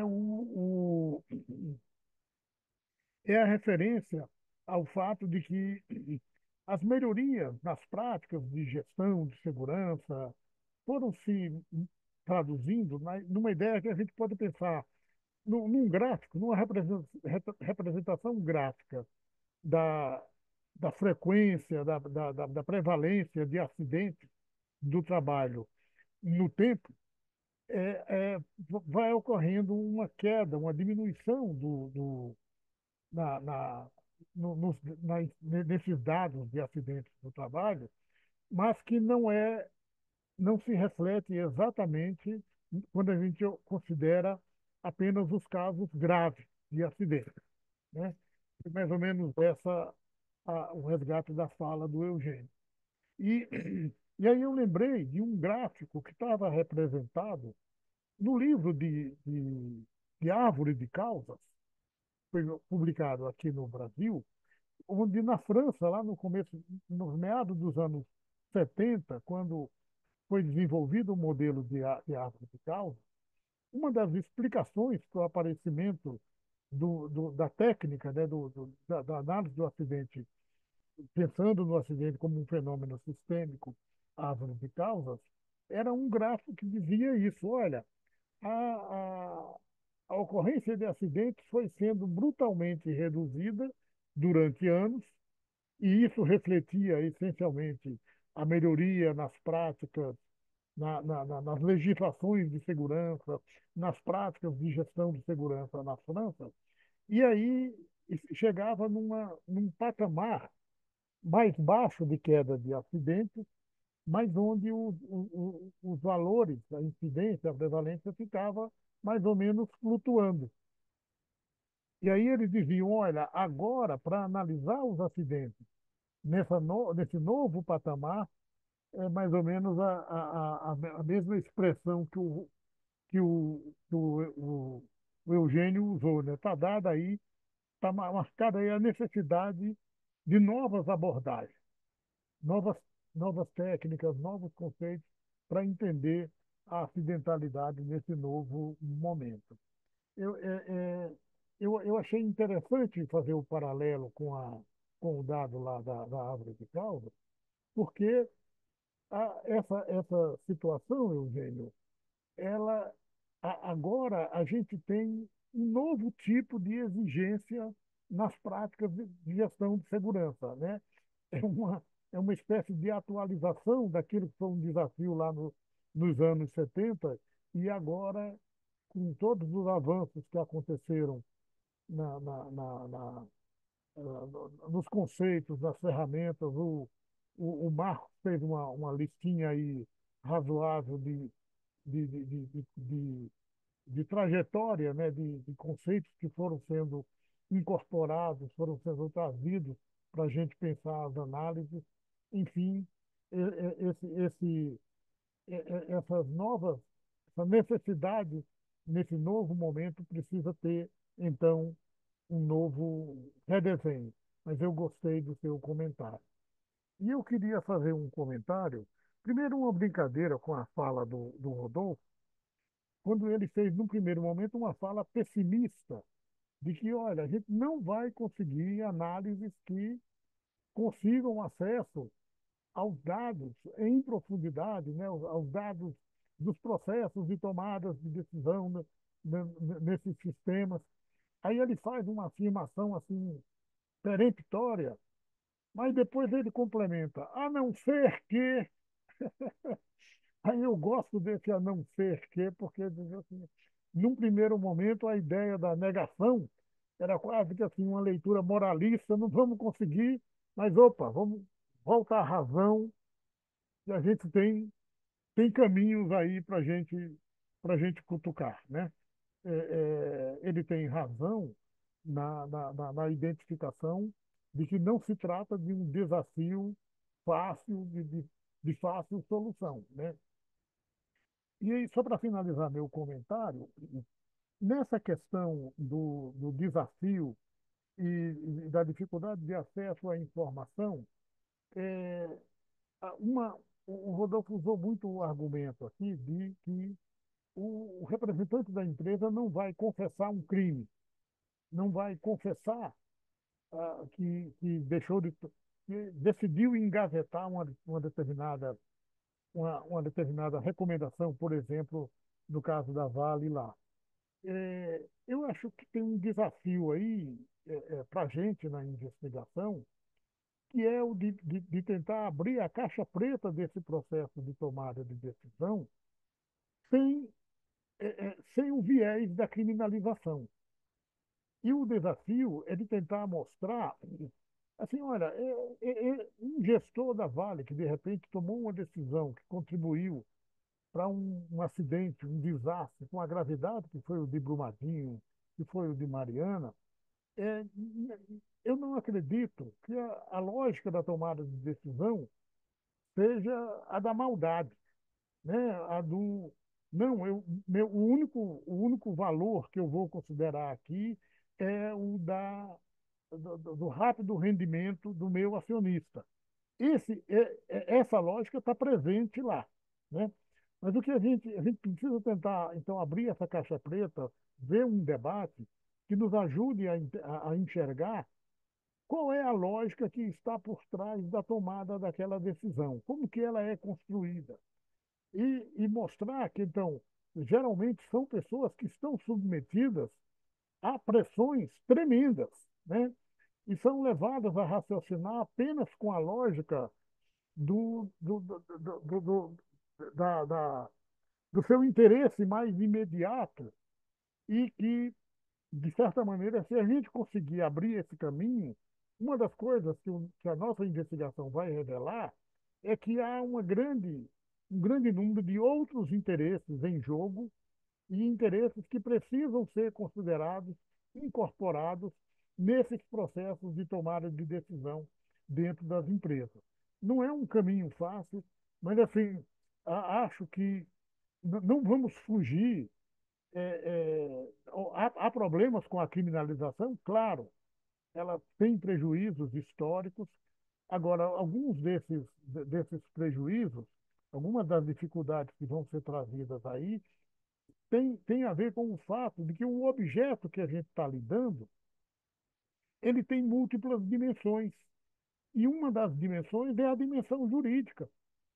Então, tem aí prejuízos ambientais, prejuízos de patrimônio histórico, prejuízos financeiros, prejuízos humanos, um custo humano tremendo nesses acidentes e, e a sociedade não tem como, enfim, não considerar que também essa dimensão precisa ser alvo de tomadas de decisão. Mas é só para priorar aí, para mostrar que, olha, o buraco enfim, os caminhos são mais difíceis do que o que a gente está pensando. Mas eu vou, antes de devolver para o. Eu sei que o Rodolfo vai querer falar, mas eu vou primeiro, Rodolfo, se você concordar, deixar, devolver para a réplica da Sandra, que deve estar ansiosa ali. Vou parar depois, eu quero falar também um pouquinho. Perfeito. Não, não estou ansiosa, professor, estou gostando muito das colocações. É, como eu falei lá no início, né, eu imaginei que o vídeo ia trazer muito mais do que está no capítulo, nesse caminho da antecipação dos sinais de alerta, uma a fala de Marcos me faz pensar nesses sinais de alerta das barragens que poderíamos pensar são visíveis, né? No sentido de um vazamento parecendo uma hemorragia, eu levo lá para a minha área da ciência da saúde, uma fratura, né? E acho que o desafio também identificar sinais de alerta organizacionais, de, opa, temos nesta barragem uma diminuição no investimento da manutenção, né? Que vem a cada ano vem caindo, vem caindo, vem caindo, em que nível que vai ligar o sinal de alerta? Eu acho que esse é um grande desafio. chegar a esse tipo de sinais de alerta, mas eu também sou, vou no caminho do professor Rodolfo, também me coloco otimista, é um trabalho de formiguinha, e as empresas que topem fazer, iniciar com essa metodologia, estão aí aprendendo e eu imagino, eu tenho esperança, né, de que esse trabalho irá se multiplicando, porque o caminho tradicional se mostra limitado, aquele que vai apontar só o comportamento do trabalhador. E outra coisa que eu queria dizer é, assim, para o leitor do capítulo, fazer um pouco uma advertência do que ele não vai achar no capítulo. Não é um capítulo que mostre um caminho único, um modelo único, um checklist, tipo, como o professor já fez a crítica bem feita à norma da ABNT, não é um checklist de marcar caixinhas de seleção. Nós, como pesquisadores e pesquisadoras de acidentes, somos bem promíscuos em relação às metodologias. Vocês viram, escutaram o Marcos falando, né? Utilizo três ou mais, a mesma coisa. Se a gente escolhe o mapa expandido, também vai usar recursos da ergonomia, das ciências sociais, das engenharias, etc. Isso, então agora a palavra é com o Eugênio. Eu só queria reforçar aqui o que os colegas colocaram, sobretudo o Pará, o professor Edalberto, Rodolfo, e o oi, Rodolfo também. Eugênio, Oi, vê se enquadra melhor a tua imagem aí, para aparecer bem. Ó, não tá tava, melhor? não, cortou o teu quê? Isso, né? Agora melhorou, beleza. Ah, tá. Então, eu só queria complementar aqui, reforçar o que já foi dito, e com a frase do professor Francisco Lima, aqui da Engenharia de Produção, ele fala nesses eventos, nesses acidentes, sobretudo os eventos grandes, as grandes catástrofes, a gente precisa separar a responsabilidade da culpa, de ser culpado, né? Se as pessoas decidem, estão trabalhando, podem ser responsáveis, são responsáveis pelaquela ação. Mas é diferente de ser culpada por aquela ação. Justamente pelo que foi dito aqui pelo professor Rodolfo, né? E professor Iroberto. Há várias pressões, há várias situações que levam as pessoas a decidirem de uma determinada forma e não de outra. E aí a necessidade de a gente compreender, né, o sentido dessas decisões. O acidente ele é multinível e o desafio é como articular esses vários níveis e como chegar na compreensão dessas decisões, né, em cada nível que a gente vai analisar, seja no nível lá da ponta, do operador, seja no nível gerencial intermediário ou de gestor maior da empresa. A gente precisa saber o que ele sabia, o que ele não sabia, né? Quais as informações eram disponíveis para ele, quais os recursos, né? E o que ele objetivava fazer, né? Obter com aquela decisão dele. Esse é o passo importante numa análise, né? E não ficar na busca, né? Com a norma debaixo do braço, seja a norma interna ou a norma de segurança do trabalho do governo, do Ministério do Trabalho, procurando saber se as normas foram cumpridas ou não. Todo evento tem descumprimento de norma, todo evento tem sinal precursor, tem sinais precursores, tem falha de barreiras, tem reações químicas, tem reações físicas. E explicar o evento por esse lado não traz a compreensão necessária para o evento e que pode gerar uma prevenção para outros eventos até piores. Daí a importância de buscar o sentido dos gestos, o sentido das decisões, né? Mudar o foco não é buscar culpado, mas compreender a decisão. E aí a análise da atividade com base na ergonomia pode contribuir bastante.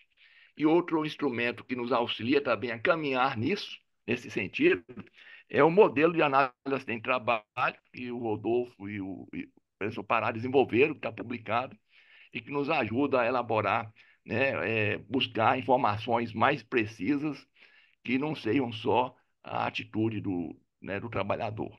Então, a prevenção passa por aí. Então, a gente precisa ter muito cuidado, né? Quando vai analisar um evento, a empresa sabia, tinha sido recebida informação, os indicadores já mostravam. Mas por que esses indicadores não foram discutidos, não foram analisados, não faziam sentido para quem estava com eles em mãos, né? Isso é que buscar analisar a atividade, analisar o que interessa para buscar informação. Porque esses fatos a gente encontra em qualquer evento, né? Em qualquer catástrofe. A gente encontra facilmente.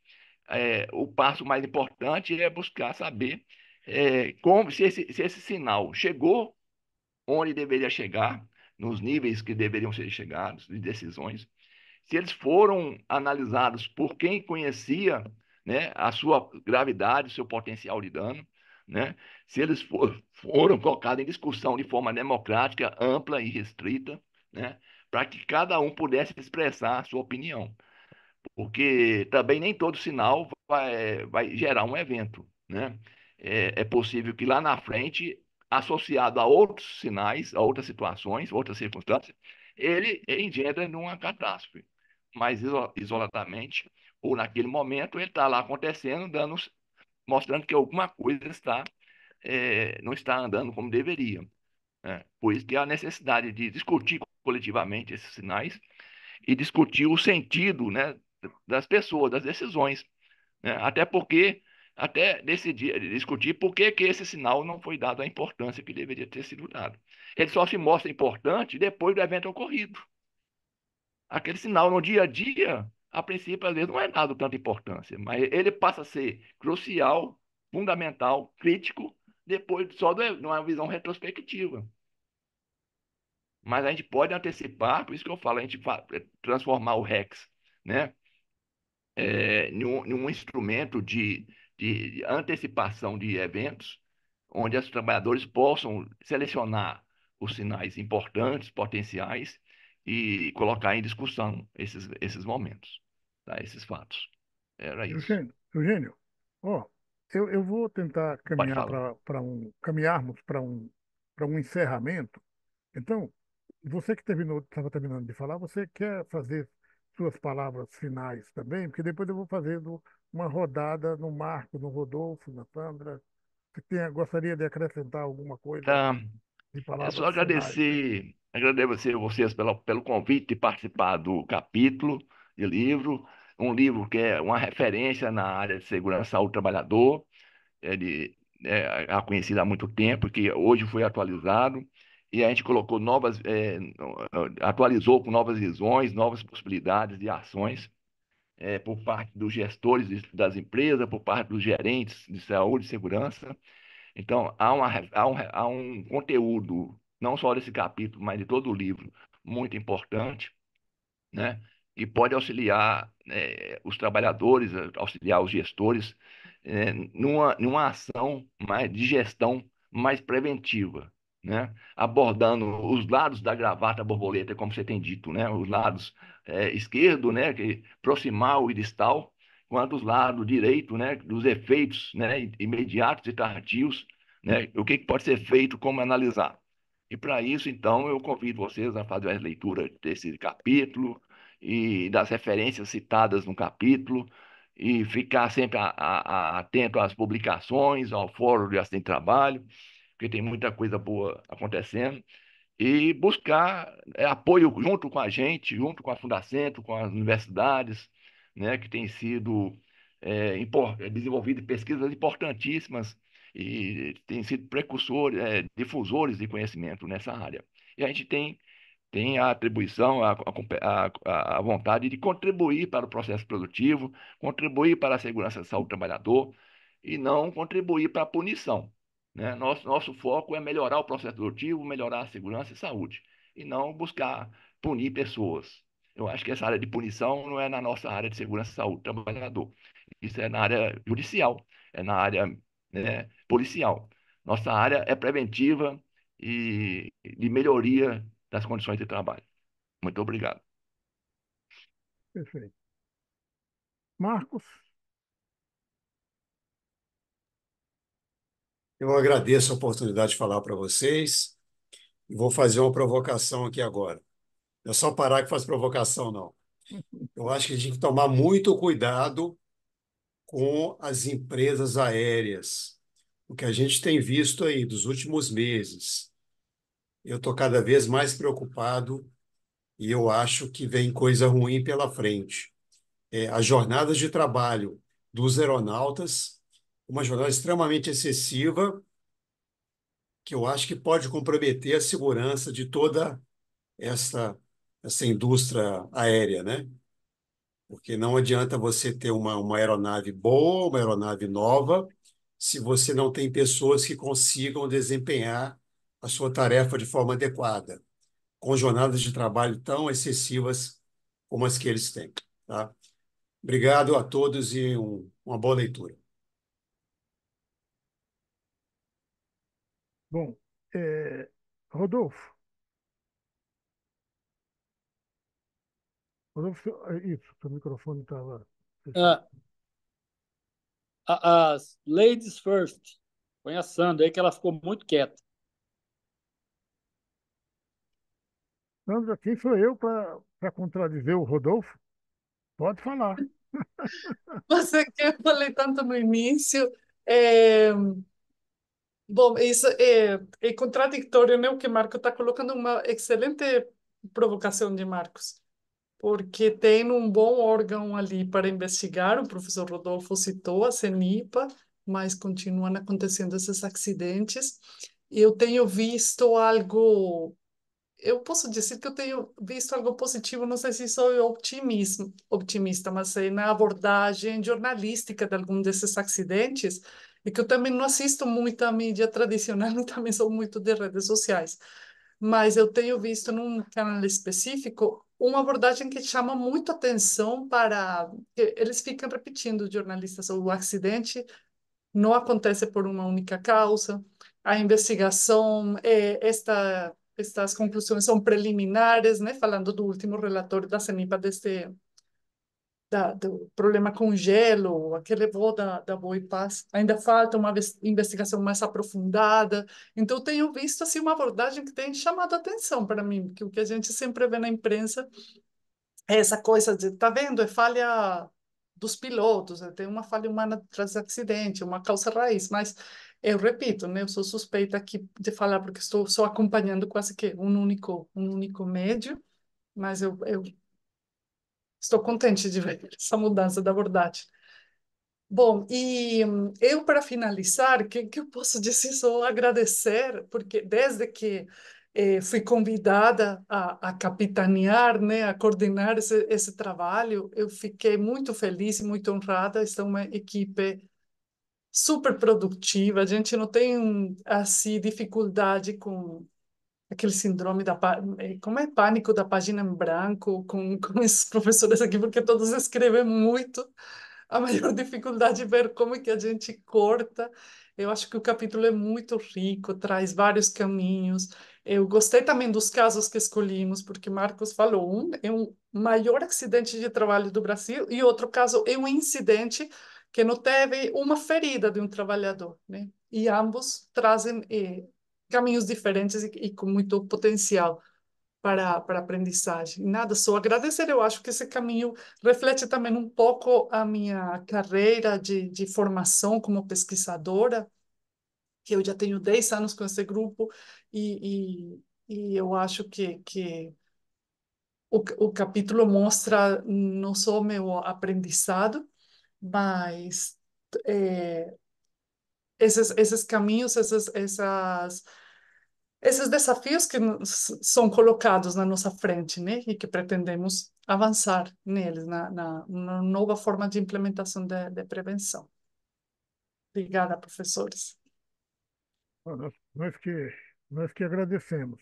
Aliás, só para reforçar uma questão, esses temas desses acidentes, né, Brumadinho, também o caso do incidente lá da indústria ferroviária, da empresa de transporte ferroviário, eles já foram discutidos em outros encontros aqui do Fórum, que estão disponibilizados no canal YouTube do Fórum, né? E é interessante que Brumadinho começa a ser debatido lá bem atrás, e se a gente observar o que a gente escreveu logo depois de Brumadinho e a maneira como a gente escreve hoje, a gente vê que o nosso olhar também mudou substancialmente.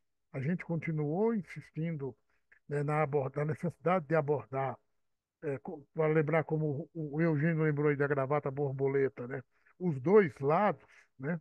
E a gente, é, é, felizmente, né? A gente foi aprendendo com a vida, com os encontros que a gente foi tendo na vida e vamos tentando.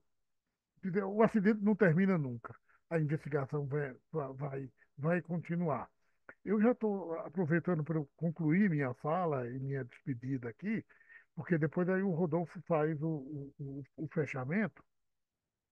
Eu queria só lembrar o seguinte, e em relação ao lado direito da gravata borboleta, as contribuições, nesse livro do René Mendes, a gente tem pela primeira vez, das quatro edições do livro, um capítulo que foi escrito por mim e pela Mara Takahashi, chamando a atenção para a necessidade de que no Brasil a gente tenha uma abordagem melhor disso que a gente chama de consequências tardias do acidente de trabalho, né? Ou seja, indicando que nós temos no país uma dívida social tremenda, essas vítimas ficam desprotegidas e com o crescimento da informalização da economia, da precarização da economia, as consequências na dimensão social aumentam, se potencializam e a gente está precisando de políticas públicas que focalizem esses elementos. E também, agora para finalizar de vez, repercutir, destacar um aspecto da fala do Eugênio que é, já foi destacado pelo Decker quando ele discutia qual é a pergunta a ser feita na análise de acidente. E que ele dizia: a pergunta não é por que que aquele fulano não fez o que era correto ou fez algo que era errado. Essa não é a pergunta a ser feita na análise de acidente. A análise, quando focaliza nesse nível micro, ela deve ser feita, a pergunta a ser feita é quais as razões, né, por como é que histórica e habitualmente se explica para aquela pessoa que agir do jeito que ela estava agindo na situação do acidente fazia sentido, né? Então, buscar entender o sentido das ações das pessoas, entender a própria dimensão. Às vezes, para entender o sentido para um indivíduo, a gente precisa explorar um pouco a história do sistema.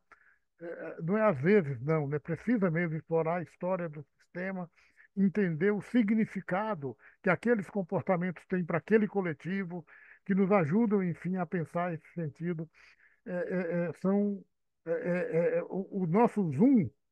Acho que foi a Sandra que destacou na fala de abertura dela a necessidade de olhar o micro, o meso e o macro e os caminhos da análise de acidente precisam explorar essa integralidade, essa dimensão. E eu encerro por aqui e passo a palavra para o Rodolfo para as palavras finais de encerramento. E muito obrigado, pessoal. Devo dizer que mais em alguns dias a gente vai terminar uma edição desse, desse vídeo para então disponibilizá-lo lá no canal YouTube do Fórum. Não deixem de visitá-lo, não deixem de fazerem seus cadastros e, enfim, mandar ver aí. Rodolfo, a bola é Vamos sua. lá. Então, eu acho que foi muito interessante, né, o debate, a apresentação aí, tentar um resumo, né? Na verdade, é um aperitivo para que as pessoas leiam com mais tempo, façam as reflexões, né, e desse capítulo do livro da Patologia do Trabalho, né? É um livro, ele tem, né, para compra, me parece mais complicado um pouquinho, porque é um valor grande, né? É um livro de peso, né? Mas a gente tem condição de reproduzir alguns capítulos, pelo menos, enfim.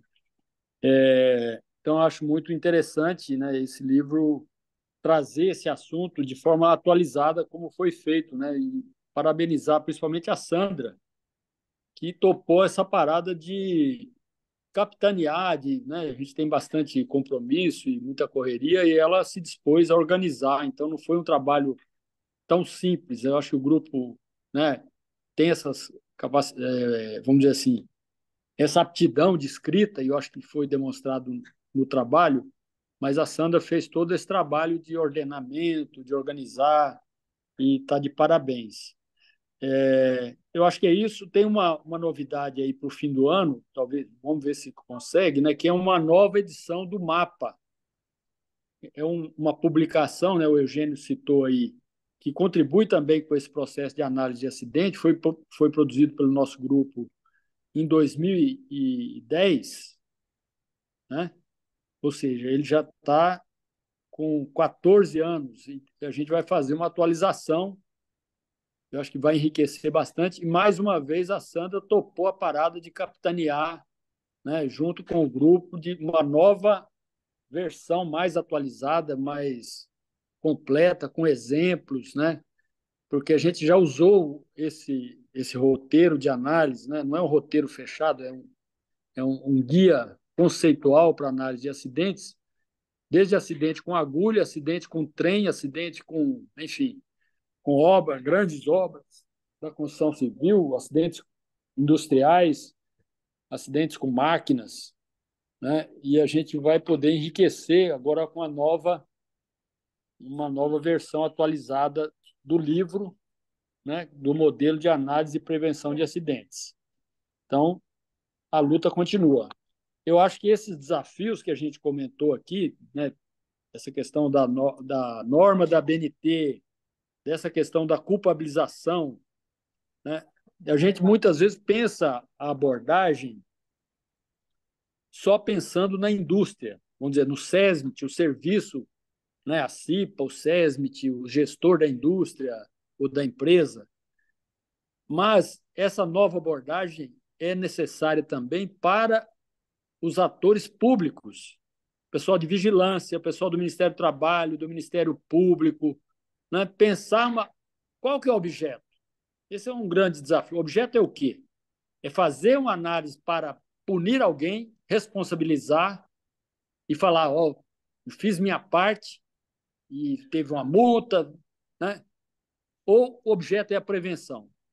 Se o objeto é prevenção, as abordagens, a forma de trabalhar, a metodologia, né, criar esse espaço de cooperação e não de punição, é uma mudança cultural profunda, que não é só da empresa, é também da sociedade, né, do próprio sindicato, como é que ele vê essa possibilidade de prevenção. Eu acho que são desafios que vão, né, vão perdurar por muito tempo e o grupo aqui tem condições de continuar nessa marcha. Muito obrigado também pela oportunidade. Pessoal, muito obrigado. Obrigado, Sandra. Despedir. Sandra, toma cuidado, né? Então que só chega a serviço. Não Despedir. entendi, Eugênio, o quê? Tá que chega a serviço para você. Já tem mais outro aí Tem engatilhado. mais um. É, É. é, ó, tchau para Sandra e tchau para a Luna, a quem eu fui apresentado hoje também aí. Ah, É, vou ver ó, se o a- senhor vai parar a gravação agora? vou parar a gravação. Ô, gente, então até mais. Até mais. Até, Eugênio. Tchau, Aquele. Rodolfo. Tchau, Marcos. Tchau. Um abraço. Tchau. Ó, Tchau. tchau. Viu, Sandra, o Rodolfo aí, ó. Eu estou pensando aqui na edição, além de fazer o vídeo inteiro, completo, depois também fazer cortes, onde tem, Sandra, apenas a tua apresentação, apenas a do Eugênio, a fala do Toda fala Marco, da é, é, Vale. do Rodolfo, todos esses momentos de falas também de cada um. Na edição completa, a gente tem um recurso, que é o recurso de índice de assuntos, que permite indicar para a pessoa e ela entra direto na fala do Rodolfo, direto em tal momento. Mas eu acho que vale a pena fazer os recortes, Rodolfo. E aí, depois, se vocês tiverem sugestões, podem ir falando também. Vamos fazer um recorte da ABNT e marcar nas redes sociais com hashtag abaixo ABNT, NBR, não sei o É. número. Eu não sei fazer essas coisas.